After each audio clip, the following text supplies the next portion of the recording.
Fine, but today we'll see how this goes. Today, let's meet a less known Mefaresh who's let's say semi-traditional. Semi-traditional maybe is the right word. I don't know, but I don't know how much you know about him. But he is a important Mefaresh, and that is Shadal. Anyone know Shadal? Yeah, who's Shadal? Him. Very good. Yeah. No, I got it. I'm pretty sure.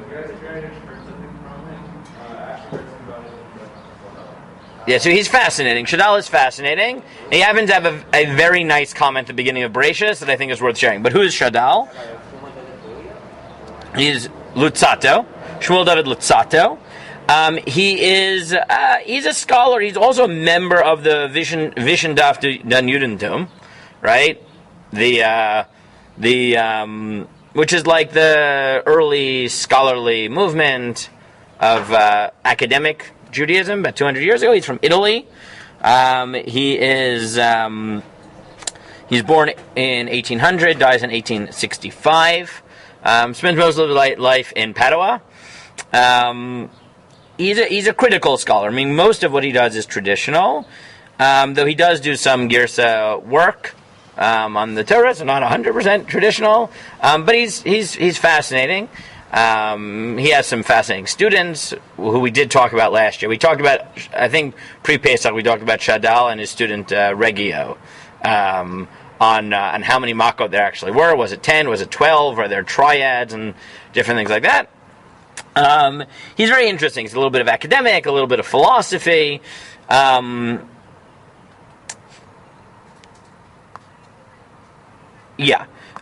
his Perush is available on Al HaTorah on their, and I think either all of it or at least most of it is also available on Svaria. So in the last years, I've seen more Shadal than I had in the past. So that's a little bit about Shadal. Okay, now he makes a fascinating point, though, I think, on the first pasuk of the Torah. He notes that already, I guess in his time, so which is not so crazy, this is 200 years ago, so this actually makes sense, people started reading the Torah and trying to, and people have written books about this, especially in the last not so many years, trying to figure out, okay, how can we work out the first pasuk or the first perek of Bereishit with science?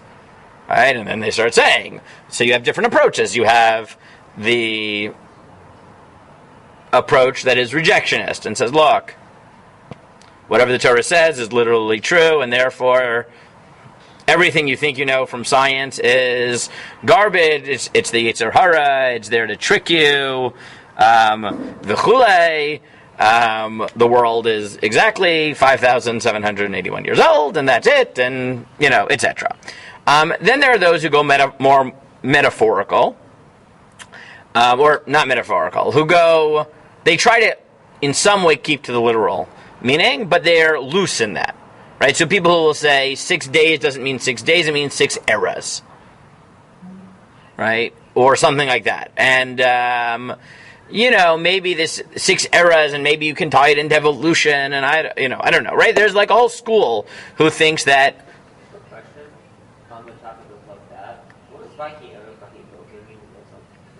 I don't know, you mean, whatever. So people try to do things like that.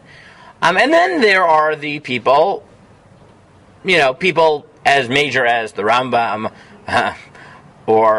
and to be fair, I've made this point before, but both the philosophers and the Kabbalists, for this matter, really basically agree that the first few Prakim Bereishit should be read primarily metaphorically and philosophically, and not even attempt to read it literally. I mean, maybe there are certain things that can tell you something about the Mitzvot, but that's not the point. That's not how the book is being written.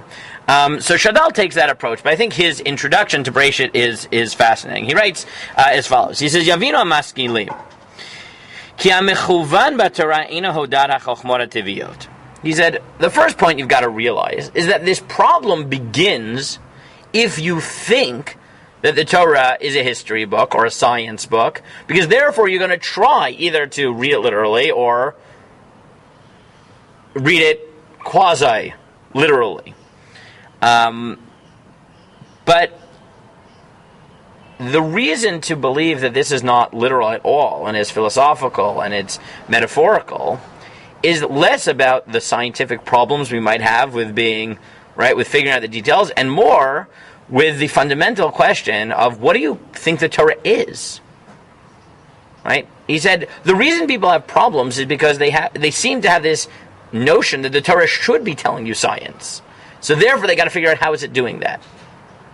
But if that's not even your starting point, then the philosophical approach is the logical one. And he says, "V'lo nitna Torah," the purpose of the Torah being given was shir b'nei adam b'derech tzedakah u'mishpat, was to lead people in the proper way in the world, right, to follow justice, ulekayim b'libam emunat yichud v'ashgacha, and to believe in God and God's providence. Meaning, the Torah is here to teach morality and proper theology. And it's not just given to the wise people, it's given to everybody. So the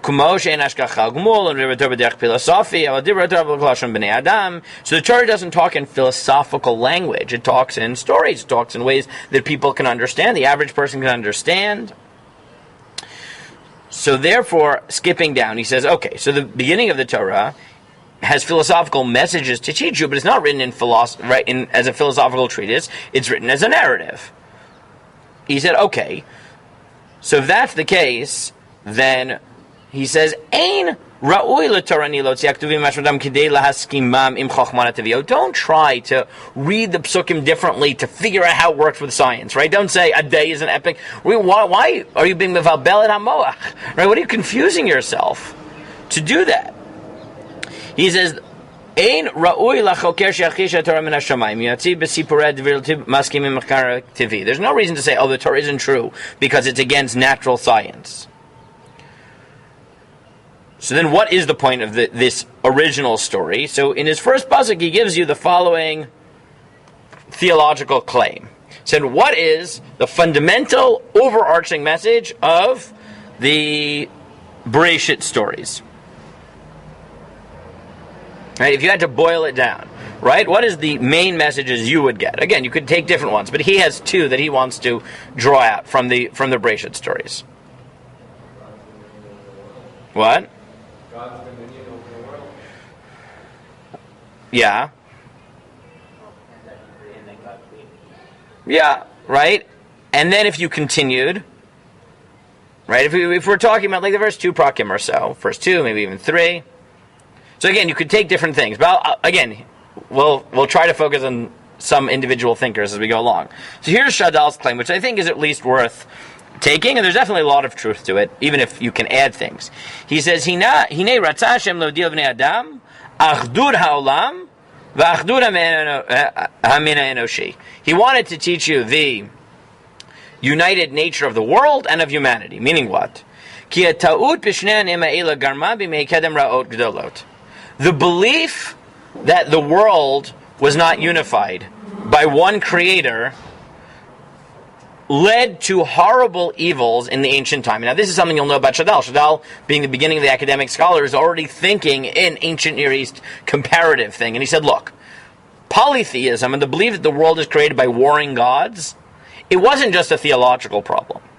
It is perhaps the key moral and theological problem of the ancient world. Because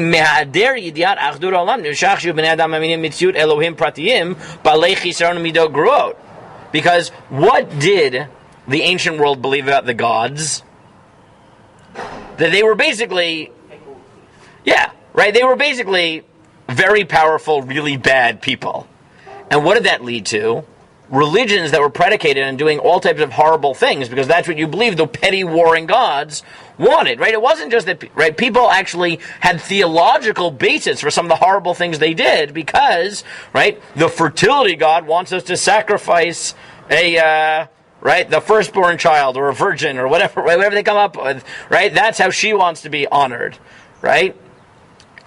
And the war god is that, right? We stand for the war, right? For the god of war. They stand for the god, whatever, right? They stand for the rain god. So the first most important thing was to recognize that the world is created by one God, not petty warring factions, and therefore the notion that you should have that the proper theological approach to life was to satisfy a bunch of petty pagan deities isn't just wrong, it just is fundamentally against a proper understanding of the origin of the world. Right? And many people, many modern scholars, talking like 50, like some of the earlier ones, maybe 50, 70 years ago, like Umberto Cassuto, or moderns, right? I've heard this from Barry Eichler. I've noted that if you want to understand the Chiddush of the Torah, read any origin story of the ancient Near East. And the first thing you'll notice is what isn't there, right? Is that Bereishit starts with the creation of the world. Most ancient Near East creation stories start with the creation of the gods. Right? The creation of the gods, by a head god, by whatever. Right? We don't have that, which already tells you that the nature of our theology is going to be very different because we're serving one creator who has no need to beat out the other gods in the pantheon. That's his first point. And his second point, and this is really, later in the Perek and maybe Bereishit Bet, and really the biographical sketches of Bereishit through Noach, is the second main lesson he draws is that all of people come from one person. Right? And he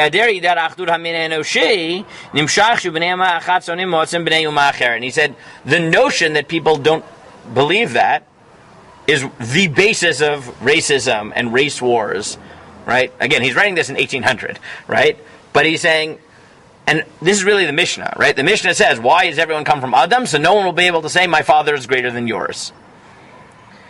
So what Shadal suggests in his first pasuk is that, and again, let's just draw out his main claims, is that it's not just that it's wrong to try to detail day one with this scientific fact, not just because the Torah is not meant to be literal in that way, but because doing that, even if you can work it out, right, in some way, is missing the point.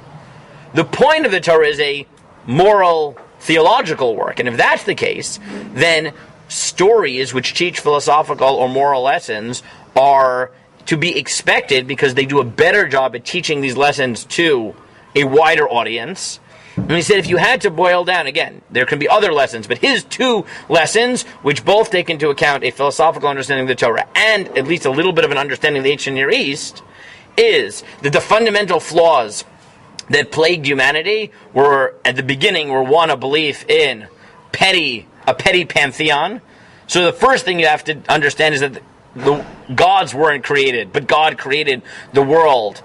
And therefore, any theological approach which is predicated on the notion of warring, immoral, petty deities is fundamentally flawed. And you get that because the Torah starts with God creating the world rather than the creation of the gods. And the second is that right at the beginning you get this notion that all of humanity comes from one person, which is also not something that everyone believed in. And he thinks the moral lesson to be drawn from that is the fundamental humanity of all human beings, right? Which we take as a given, but is actually a chiddush of the Torah, right? Because if you think about the ancient Near East myths, that's not usually true. Like usually the nation that you are part of is descended from the gods, right? And everyone else is not descended from the gods. Or you're descended from the right God, and they're from the wrong God. Or, you start as an Ubermensch, right? Or whatever, and they don't. Right? The fact that the Torah goes out of its way to not do that, which is teaching a fundamental moral lesson about the way the Torah views the nature of humanity. Okay, so that's Shadal's introductory comments, which, again, I think we can add to it, but I do think that his methodological approach and the two main insights that he draws from Bereishit are true. Right? They may not be the whole story, but I think they're true, and now at least we've met Shadal for today, and we'll see who else we meet. Okay?